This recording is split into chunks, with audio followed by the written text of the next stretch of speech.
kita berpikir ketika kita baru patah hati, lantas dunia sudah berakhir. Masih ada Allah. Iya sih, tapi gimana dong hidup saya nggak bisa hidup tanpa dia. Ada Allah. Nanti setelah Allah tunjukin, baru kita bilang untung ya dulu diputusin, ngomong gitu. Udah gitu kayak pamer gitu ke mantan nih biar dia nyesel. Wah, posting yang keren-keren, hasil editan, pencitraan. Karena salah satu prestasi kita tuh bisa bikin mantannya nyesel gitu kan. Astagfirullahaladzim. Enggak sih, dia mah gak nyesel, biasa aja. Artinya kegeeran kita doang kali ya. Wah, dia pasti udah nyesel nih, gua sekarang dokter. Dia udah nyesel nih, sekarang gua dokter. Dia udah nyesel nih, sekarang gua pengusaha sukses. Dia udah nyesel nih dan segala macam. Enggak pasti juga sih. Yang jelas kita jadi ngerasa benar ya, Allah menyelamatkan saya dari dosa. Coba kalau nggak diputusin dulu, mungkin kita sama-sama udah jadi pembuat dosa yang harus kita bayar mahal dosa-dosa kita itu di dunia dan di akhirat. Satu, oh gara-gara diputusin sama dia, akhirnya Allah mempertemukan saya dengan orang yang lebih tepat buat saya, bukan lebih baik ya. Karena lebih baik itu berarti kita menjudge. Belum tentu dia jelek, enggak, yang lebih tepat buat kita. Dan dia juga dikasih yang lebih tepat buat dia, karena kasusnya banyak teman-teman. Ada kasus seorang ibu yang sakit kanker, dirawat di salah satu rumah teduh yang tempat istri saya tuh, ditinggalkan oleh suaminya. Suaminya ketika tahu istrinya sakit kanker malah pergi ninggalin dia. Tapi di kasus yang lain, justru ada seorang suami setia banget nungguin istrinya, ninggalin semua pekerjaannya, tinggal di Bandung untuk jaga istrinya berobat. Padahal istrinya udah nggak bisa menyenangkan dia sama sekali, tapi dia setia kepada istrinya. Ini kan masalah Allah lebih tahu ya, masa depan kita bakalan kayak gimana, kasus-kasus kita bakalan kayak gimana. Bisa aja dengan pasangan yang Allah kasih sekarang, dia lebih sabar dengan proses kita dalam pekerjaan. Nggak survive, gagal lagi, bikin usaha ini rugi, bikin usaha itu rugi. Tapi dia nggak pernah ngeluh. Bukankah dia lah pilihan Allah buat kita? Nggak usah ngeluh, kalau gitu ujian. Artinya ada aja pasti kebaikan yang kita lihatlah sisi baiknya. Dan itu bukti kalau Allah alam yajidka yatiman fa'awa. Nah sekarang coba alam yajidka yatiman fa'awa ini kita lihat dalam kasus Nabi. Goalsnya sama, goalsnya supaya kita percaya sama ma wadda'aka rabbuka wa ma qala, itu intinya ya. Nah dalam konteks sirah Rasulullah SAW, kalau kita mau memahami alam yajidka yatiman fa'awa dengan membaca sirah, itu keren banget. Allah tuh benar banget ngomong alam yajidka yatiman fa'awa. Rasulullah lahir dalam keadaan yatim, Allah lah yang memfa'awakan Nabi. Dengan cara apa? Pertama Allah masukkan rasa cinta ke dalam hati kakeknya. Sehingga kakeknya menganggap Nabi sebagai cucu kesayangan di antara cucu-cucunya. Lalu Allah masukkan rasa cinta ke dalam hati ibundanya. Oh biasa Ustadz, banyak ibu yang gak sayang sama anaknya. Nah sekarang ibunya sayang banget sama anaknya. Aminah sayang banget kepada Muhammad SAW. Yang ketiga nih yang agak unik nih. Allah masukkan rasa cinta itu ke dalam hati ibu susunya. Halimah dari Bani Sa'di atau Sa'diyah namanya. Halimatus Sa'diyah. Kan ceritanya Halimah tuh mereka dari kabilah Sa'di itu, dari orang-orang pedalaman, biasanya suka ada musim kerjanya, suka ada kerja musiman. Nah kerja musiman itu apa? Nyusui anak-anak orang terpandang di kota Mekah. Sehingga beberapa cewek dari Bani Sa'di itu, pada musim menyusui mereka datang, yang mereka udah bisa menyusui, mereka datang ke Mekah mencari anak-anak orang terhormat di Mekah untuk disusui. Tujuannya dua. Satu, mendapatkan bayaran dari profesi itu. Kedua, bisa mengikat hubungan kekeluargaan antara keluarga si perempuan ini dengan keluarga bayi tersebut yang ayahnya adalah kepala kaum. Itu tujuan menyusui pada masa itu. Dan kalau sudah diikat persaudaraannya jadi kayak koalisi gitu, jadi geng gitu kan. Kalau ada sesuatu yang terjadi kepada keluarga ini, nanti yang akan ngebelain mereka itu adalah kabilah yang mereka sudah punya hubungan tadi tuh. Mu'akhad namanya, atau punya kayak perjanjian gitu. Nah, Ketika perempuan-perempuan, cewek-cewek dari Bani Sa'di datang ke Mekah, di antara mereka ada Halimah, mereka kan nyebar tuh. Sesuai dengan rekomendasi dari temannya, yang kenal dari sebelumnya, punya link apa segala macam. Datang ke rumah-rumah orang-orang terpandang di Mekah, terus cewek-cewek itu pada satu persatu mendapatkan bayi untuk disusui. Ada yang dapat bayi dari anak orang kaya, ada yang dapat bayi dari anak pemuka kaum, ada yang dapat bayi dari seorang anak yang dermawan, apa ada segala macam, banyak lah, pokoknya banyak keuntungan. Kecuali Halimah. Ketika yang lain udah dapat bayi-bayi keren, kamu dapat siapa? Saya dapat anak kepala suku itu. Wah, beruntung sekali kamu. Berarti keluarga kamu sekarang punya ikatan dengan suku yang paling kuat. Kan keren ya. Pertama bangga, kedua nggak ada yang berani dengan keluarga ini karena dia punya link kepada kabilah yang kuat. Kayak gitu berlaku dulu tuh. Terus kayak apa istilahnya ya? Zimmah. Nah, saya baru ingat. Zimmah. Jadi punya jaminan dari keluarga itu. Jadi nggak ada yang berani. Terus kalau kamu dapat siapa? Saya dapat anaknya Fulan. Wah, anak orang kaya dong, dibayar gede dong. Alhamdulillah kalau bahasa sekarang, untung. Tapi giliran Halimah ditanya, kamu dapat siapa? Muhammad. Muhammad siapa? Ayahnya udah wafat. Hah, kamu ngambil anak yatim? Terus yang bayar siapa? Nggak ada. Hah, kasihan banget sih kamu gitu kan ya kalau bahasa kita ya. Halimah diantara ibu-ibu susu yang lain seolah-olah kesannya dapat yang paling tidak menguntungkan. Tapi ternyata kebalikannya. Kenapa Halimah kok memilih Muhammad di antara banyak anak bayi yang ada di Mekah? Karena begitu ngelihat Muhammad, Halimah langsung jatuh hati. Itu namanya fa'awa. Allah yang menjadikan Halimah jatuh hati kepada Rasulullah. Langsung jatuh hati. Akhirnya Halimah nggak peduli anak ini yatim atau enggak, nggak peduli dibayar apa enggak, nggak peduli keluarganya kuat, kabilahnya atau enggak. Yang jelas saya sayang banget sama anak ini. Itu yang Allah lakukan dengan Halimah.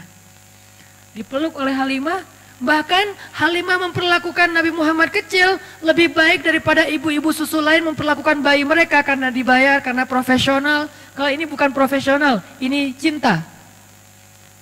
Lebih dalam daripada sekedar profesi. Dan kayak gitulah cara Allah melindungi Rasulullah. Seandainya Rasulullah punya harta waktu itu, seandainya ayah Rasulullah masih hidup waktu itu, maka Rasulullah mungkin akan dititipkan kepada ibu susu profesional. Tidak sekeren Halimah. Tapi berhubung dia nggak punya harta, berhubung dia ayahnya udah meninggal, berhubung kakeknya itu nggak bisa membayar ibu susuan, akhirnya yang muncul, yang menyusui Muhammad kecil, justru seorang perempuan paling baik di antara semua ibu-ibu susu yang ada waktu itu. Yang paling ikhlas, yang paling tulus, yang kasih sayangnya paling besar, yang paling sayang kepada Rasulullah karena nggak ada motif yang lain. Ini cara Allah tuh keren banget ya. Kalau cara kita, nih gimana nih? Kasihan anak kita nggak ada uang, kasihan anak kita nggak ada kabilahnya nggak kuat, kasihan. Itu kan cuma logika kita. Ini namanya ilmiah. Tapi ada robbaniyah, ada logika ilmiah, ada logika robbaniyah. Kalau logika robbaniyah apa? Alam yajidka yatiman fa'awa. Itulah yang kita berlakukan dalam hidup kita kadang teman-teman. Kadang-kadang kita kan pakainya logika ilmiah ya. Gimana nanti kalau sakit nggak ada jaminan? Gimana nanti kalau udah lulus tapi nggak ada jaminan? Gimana nanti kalau ayahnya meninggal terus nggak ada warisan? Gimana? Ikhtiar mah ikhtiar aja. Cuman iman nggak boleh ngikutin ikhtiar. Dia terpautnya ke langit. Ikhtiar itu di bumi. Udah aja yakin sama Allah. Alam yajidka yatiman fa'awa. Saya anak tukang pangkas tapi kuliah di Mesir. Saya anak seorang ibu yang cuman ibu rumah tangga. Punya warung kecil di depan rumah tapi nggak pernah untung. Soalnya dimakan sama anaknya semua tuh, semua dagangan. Jual apa? Mak boleh ambil? Ambil. Jadi kerjaan kita tuh makanin warung mak. Jadi nggak pernah untung. Yang ada rugi. Kok bisa kuliah di Mesir? Bukankah alam yajidka yatiman fa'awa? Allah punya banyak cara. Bisa aja Allah kasih caranya dengan saya ada sedikit prestasi dalam bidang tarik suara gitu. Musabakoh maksudnya. Bidang musabakoh kayak alhamdulillah pas tampil bukan karena saya ngajinya bagus, kebenaran musabik itu mutasabik. Peserta yang lain asal tampil serak wae. Yang ini serak, ini salah baca. Ya udah alhamdulillah menang ya. Bukan karena bacanya keren, karena yang lain lagi nggak fit. Walaupun didoain juga sih, ya Allah serak dong please. Pas ngaji, Jadi agak-agak kurang ikhlas juga namanya musabaqah anak-anak ya, kayak atlet gitu karena semangat ya semangat, jatuh dong jatuh, wah jatuh gitu. Jadi artinya kayak tadi lah tanding Pevi ya, Pevi Sanggu tadi teh nonton sama teman-teman. Begitu yang Jepang kan pas Sanggu yang street itu, yang pas Jepangnya main, yang keempat kan bagus semua tuh. Landingnya bagus, sempurna, skornya 8,7, tinggi-tinggi gitu. Pas yang kelima, duh ya Allah jatuh beneran. Wah akhirnya kita kayak bahagia gitu kan, lawannya jatuh gitu kan, berarti Sanggu bisa naik nih. Sanggu juga jatuh. Jadi kita doa, orang Jepang juga doa. Tapi sama-sama karena mungkin bukan masalah ibadah, ya Allah yang menentukan yang terbaik. Tapi ala kulihal, overall sih keren, pride. Barakallah buat Sanggu dan Pevi. Streaming, mudah-mudahan tetap semangat. Oke, balik lagi intermezzo. Teman-teman, jadi Allah memilihkan untuk seorang Muhammad kecil, ibu susuan terbaik, justru dengan cara apa? Gak punya modal, gak punya pengaruh, akhirnya dapatlah gak punya ayah, malah dapat ibu susuan terbaik. Kalau masih ada ayahnya, kalau ada modalnya, kalau punya pengaruh, pasti yang dapat itu ibu susuan yang ada maunya.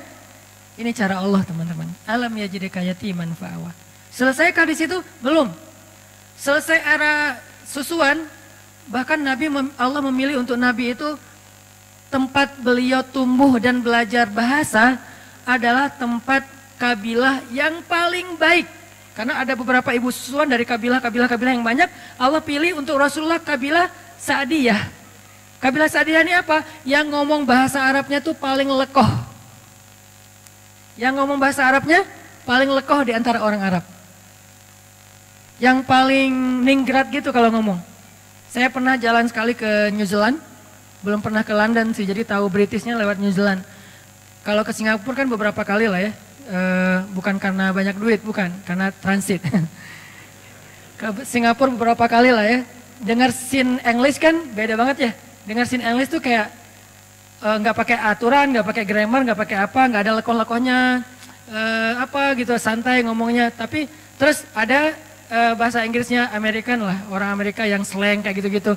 Begitu dengan anak-anak New Zealand kecil-kecil gitu, 4 tahun, 5 tahun ngomong bahasa British, itu lekoh banget, ningrat banget, jadi kayak nonton Harry Potter gitu.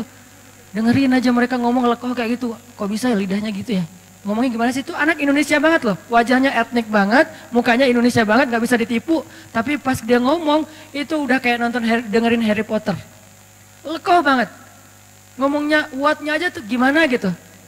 Ngomong no-nya aja kayak dibuat-buat gitu. Tapi kalau kita jadi lucu ya, kalau mereka keren. Nah, Rasulullah tinggal di sebuah kabilah yang ngomong Arabnya tuh paling British. Dalam analogi kita ya. Yang ngomong Arabnya bukan sin English, bukan sin Arabic, tapi Britishnya Arabic. Yang paling lekoh, yang paling ningrat, yang diksinya itu yang paling tinggi, sehingga Nabi tumbuh dengan bahasa yang seperti itu di Bani Sa'diyah. Ini skenario dari Allah. Wa wajadaka alam yajidka yatiman fa'awa. Kalau sekolah kayak gitu mahal. Sekolah Arabic yang British banget mahal tuh. Dan yang sanggup sekolah kayak gitu hanya orang-orang kaya. Rasulullah, Allah punya cara sendiri. Allah tuh luar biasa, luar biasa. Gak ada duit, gak masalah kata Allah. Nanti aku undang aja hambaku yang paling tulus, yang dia bisa ngajarin hambaku ini bahasa Arab yang paling British.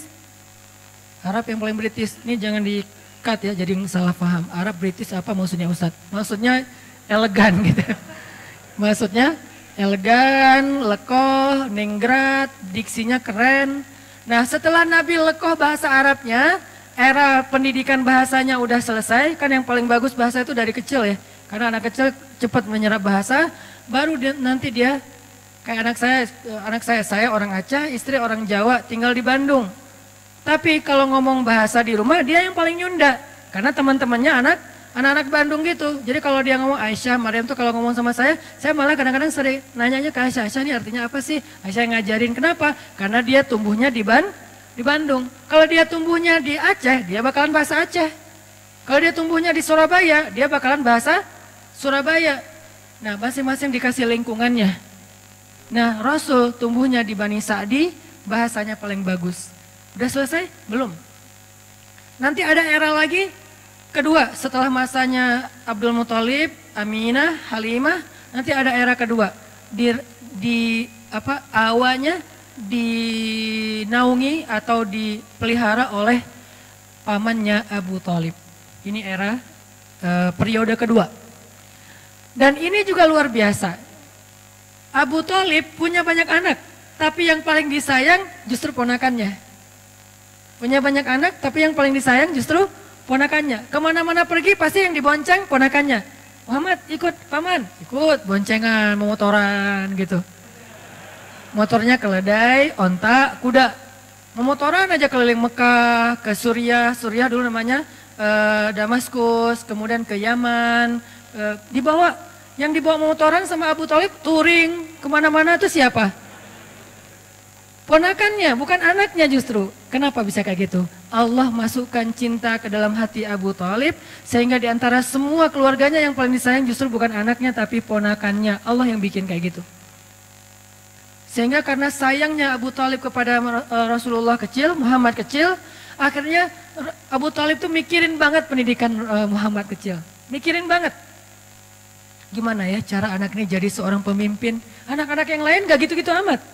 Tapi yang ini difikirin, sama kayak seorang ayah mikirin nanti dia SD-nya di mana yang bagus ya. Browsing, banding-bandingin, komparasi yang satu dengan yang lain, harga, kurikulum, segala macam kan ya. Nanti SMP-nya di mana ya, nanti dia belajar ini di mana ya, nanti dia belajar itu di mana ya. Sama kayak sekarang saya mikir anak saya nanti kalau yang dia laki-laki dia harus bisa satu. Buat saya pribadi ini subjektif banget ya. Karena saya mengkader dia rambutnya harus panjang, keriting, berarti dia surfing, skateboard. Karena model rambut udah dapet nih, kayak reggae banget lah ya. Surfing, skateboard harus bisa. Berarti belakang rumah saya harus bikin mini rem. Biar dia latihan sendiri gitu, satu. Dari sisi mainnya.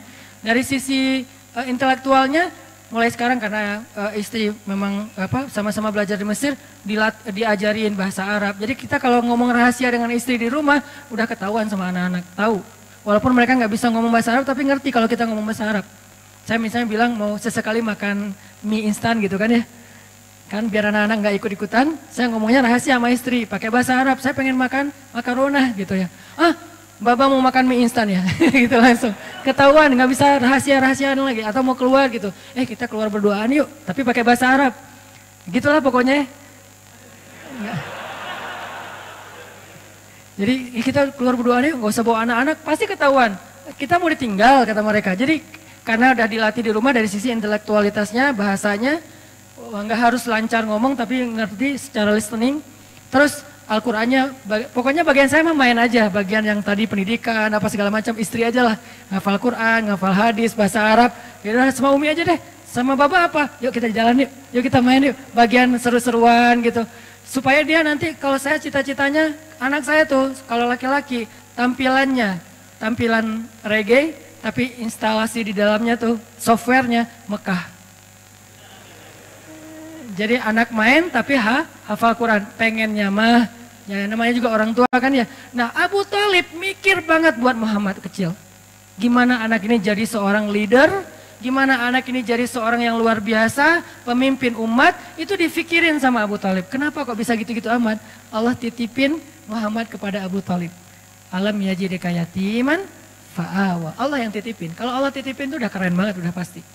Sehingga di sebelah Ka'bah itu teman-teman, sebelah Ka'bah itu ada sebuah spot, sebuah tempat kongres para ketua kabilah, pemimpin kabilah di Mekah, namanya Darun Nadwah. Itu di sebelah Ka'bah. Kalau sekarang mungkin jadi kayak makam Ibrahim gitu kan, kalau yang pernah umroh, daerah-daerah situ. Jadi sebelah Ka'bah ada tempat orang-orang kepala suku Mekah itu sering bikin kongres. Bikin meeting, bikin apa, ngomongin tentang kota Mekah, ngomongin tentang perdagangan, ngomongin tentang politik, ngomongin tentang perang, dan seterusnya. Semuanya di situ, namanya Darun Nadwah. Nah biasanya setiap ketua kabilah kalau pergi ke Darun Nadwah itu, mereka bawa anak kesayangannya yang laki-laki sebagai kaderisasi. Jadi pendidikan pada masa itu tuh bukan sekolah formal, ikut ayahnya, itu pendidikan pada masa itu.